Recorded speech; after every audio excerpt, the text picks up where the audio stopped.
Kahapon, bumili kami ng girlfriend ko ng Korean fish-shaped ice cream, samangko yata ang tawag doon. First time ko siya matikman, and honestly, the smell was weird. Parang may amoy isda. Sabi ko, parang ang weird ng amoy nito. Parang isda. I don't think I'd buy from that supermarket again. Out of nowhere, bigla niya akong tinawag na racist.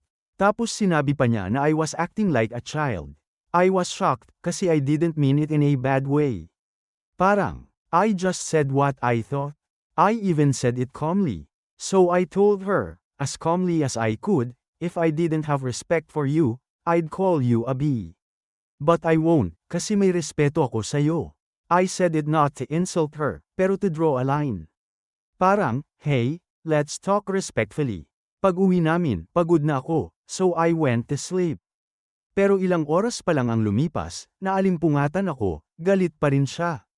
She brought it up again, sinabi na naman na I was being a child. And this time, binaliktad pa niya ang sinabi ko.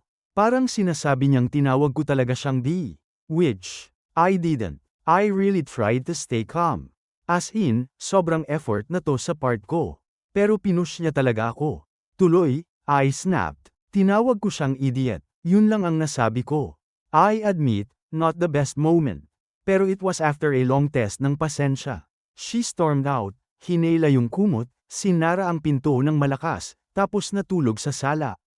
Ngayon, parang siya pa yung sobrang na-offend, as if wala siyang nasabing masama. Ako daw yung nag-overreact. Parang kinalimutan niya lahat ng sinabi niya kanina. At ako lang daw ang may kasalanan. Na-confuse lang ako, saan nga ba ako nagkamali?